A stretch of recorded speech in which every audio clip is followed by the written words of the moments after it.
Yes. Yeah, what are you, going to move a big jump here, what are your thoughts about ethanol as a supplement to gasoline in the state of Maine right now? I've heard that it knocks out rubber. You bring airplanes down and screw up boats. Was there anything else I should know? Yeah, hold on, which I'll brief you on someday, but I'm going to probably ask everybody. I think you've So already... The other candidate today might think about this as well. Today, LD 1320 was voted ought not to pass. That was an act to, it's interesting the way they read it, an act to ensure the availability of, if you will, alcohol-free motor vehicles. I think Because you've... ethanol's an I alcohol. think I've heard you on this issue. Yeah, you'll hear me again on it too. Sure I will. It's Another disastrous. question, yes. Something I've noticed just since I've been following politics in '06, term limits seem to have affected the balance of power. It seems to give the bureaucrats in state government and the executive branch more power than I think I'm really comfortable with. And I think a lot of people think term limits are good because everyone has the fear of a politician, a politician staying in Well, it was power. all about John Martin, let's be honest. And he didn't get rid of John. Frankly, I mean, he's a Democrat and all, but once in a while we wind up on the same side and I enjoy dealing with it. I'm the artful dodger of term limits. I went 8 years in the Senate, went into the House and came back, and I'm on a third term in the Senate. So it does have the virtue of stirring the pot some. And frankly, it hasn't hurt the Senate. There are many, many veterans in the Senate. Because it's a place to go after you're done with the House. And people come back to the Senate, having been in it. So most of the people in the Senate have a lot of prior experience. However, it was bad for the House, and continues to be bad for the House. Right. Because you spend, if you're any good at what you do and you want to be in leadership, you come in your first term, you're running for leadership for your fourth term. And you really don't have any chance to gather the seasoning, the committee experience that really is warranted for leadership. So I would be in favor, I've always been, even as a senator, I've said, leave it at 8 years for us senators. That's fine, right? But relieve the poor House. Give them 10, 12 years or something. Because we're in a position now where we have a different Speaker of the House every 2 years. And every 2 years, that Speaker, with a certain sense of panic, feels that he or she has to make his mark on the world. And will oftentimes craft some notion that he or she is going to sell to the rest of us. And do or die has got to get passed. And oftentimes those are not. You shouldn't be treating people that way, and they just don't have enough seasoning to lead the House properly. And I'm not casting any reflection. We've had some very capable people rise to the top of that in the last 10 years, but many of them deserved a second shot at it. I mean, if they got to be Speaker in the fourth term, why shouldn't they have maybe another term? Or two. Yeah. This next question is regarding school consolidation. One, do you support it? Yeah. If so, why? If not, how would you ensure that schools can get the resources they need, but will allow them to make the changes that better suits their needs as a school? I'm a little vague on your second question, but the first one about consolidation. I'll try again here.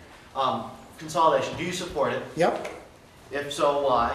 If not, what would you propose to do instead to help alleviate costs? Oh, okay. All right. But still allow schools the flexibility to decide what is, or the localities to decide Okay, what suits them best. Well, we do have a problem in this state because our costs per pupil are $2,000 higher than the national average.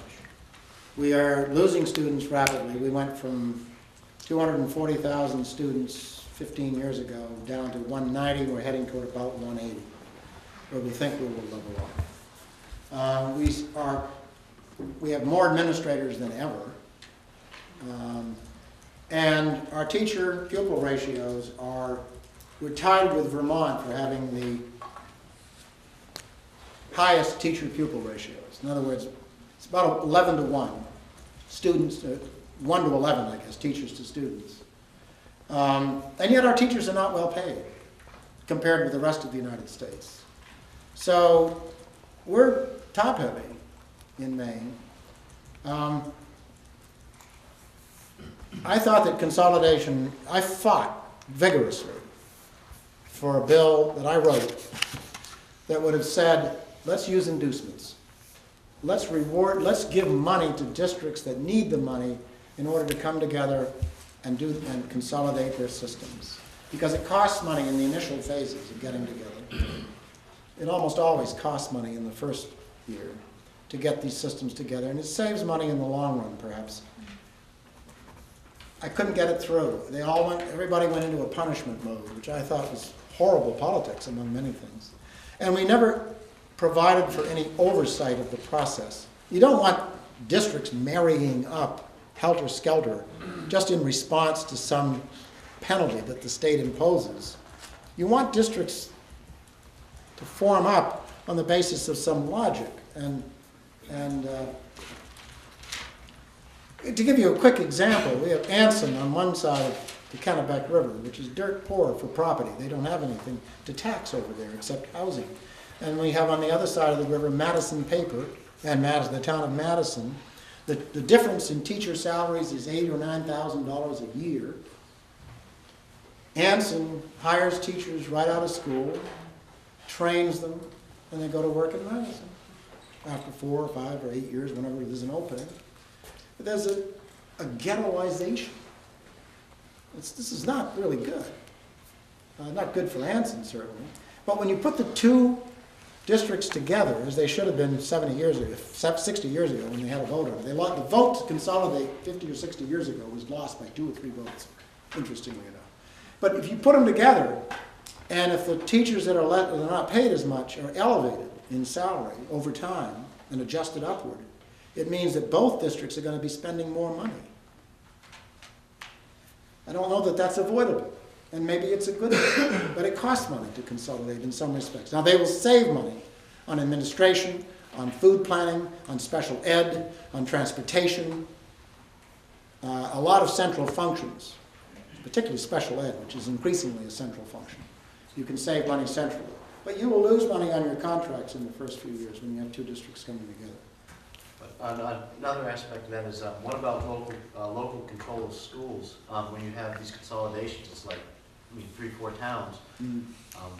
What would be your response to that? Well, there's a very big difference between administrative consolidation and school consolidation. Totally different subjects, to be honest with you. And school consolidation is not something that is a problem just in rural Maine. You never saw such fights and headlines as when they were trying to close 2 neighborhood schools in Portland and another one in Southport. They were within the same district. So where we have schools and how long a student has to spend on a bus in order to get to another school, that's really a whole separate question. And I think that's the kind of thing that has to be sorted out locally.